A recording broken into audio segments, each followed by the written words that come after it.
अगर आपको 5 लाख करोड़ रुपया जमा करना है तो एक उपाय जो दिख रहा है, अगर शराबबंदी को हटाकर इसके रेवेन्यू को सिक्योरिटाइज कर दिया जाए अगले 20 बरस, कि शराब के टैक्स से जो पैसा आएगा बिहार में एक नई शिक्षा व्यवस्था बनाने के लिए खड़ा किया जाएगा, तो दुनिया भर के इकोनॉमिस्ट जो लोग हैं वो बता रहे हैं कि 15 से 20 हजार करोड़ रुपया हर साल को अगर आप सिक्योरिटाइज कर दीजिए तो आपको अगले 3, 4, 5 सालों में 5 लाख करोड़ रुपया आप मार्केट से बोरो कर सकते हैं। 1 लाख करोड़ रुपया जापान से लोन लिया गया है 3% ब्याज पर। तो हम लोग को इस पर भी चिंता करनी चाहिए कि क्या शराब जैसे धंधों से जो टैक्स आता है वो सर नेताजी के सुरक्षा पर वो पैसा न खर्च हो, उनका फर्नीचर न बनाया जाए, उनका हेलीकॉप्टर न खरीदा जाए, उसको बच्चों को सिर्फ और सिर्फ पढ़ाने के लिए खर्च किया जाए। अगले 10 वर्ष का जितने इकोनॉमिस्ट से मैं बात कर रहा हूं, करीब करीब 5 लाख करोड़ रुपए की जरूरत है अगर बिहार में शिक्षा व्यवस्था में आमूलचूल परिवर्तन लाना है। 5 lakh additional investment, capital investment चाहिए। This is over and above जो 50,000 करोड़ रुपया हर साल खर्च हो रहा है।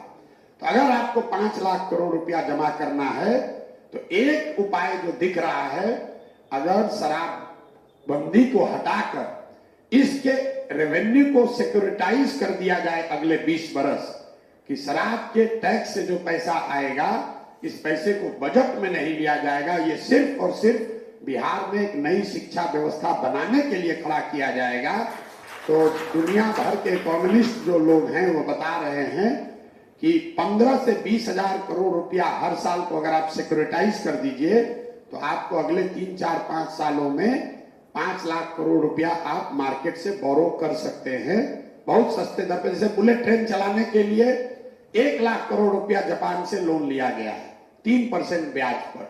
तो हम लोग को इस पर भी चिंता करनी चाहिए कि क्या शराब जैसे धंधों से जो टैक्स आता है वो सर नेताजी के सुरक्षा पर वो पैसा न खर्च हो, उनका फर्नीचर न बनाया जाए, उनका हेलीकॉप्टर न खरीदा जाए, उसको बच्चों को सिर्फ और सिर्फ पढ़ाने के लिए खर्च किया जाए, इसका भी कानून में प्रावधान किया जाए।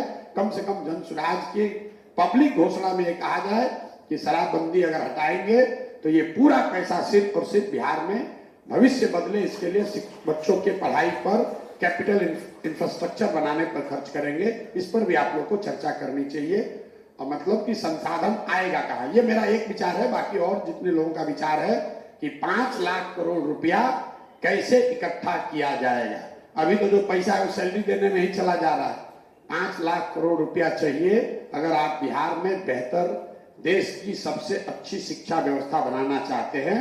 उसके लिए इंफ्रास्ट्रक्चर के लिए, ट्रेनिंग के लिए, प्रोटोकॉल्स के लिए, प्रोसेसेस के लिए वो व्यवस्था लगेगी। And we must get ambitious. कोई भी चीज, अरे भाई बिहार गरीब राज्य है, हम लोग क्या कर सकते हैं, तो स्कूल दे दिए यही बहुत बड़ी बात है। इस माइंडसेट को हटाना जरूरी है। हम लोग के मुख्यमंत्री खड़ा होकर कहता है अरे भाई हम लोग गरीब राज्य है, खिचड़ी खिला रहे, यही कम बात है। हम लोगों ने पहले ही मान लिया कि हमसे गिरा मरा हुआ आदमी कोई नहीं है इस देश में।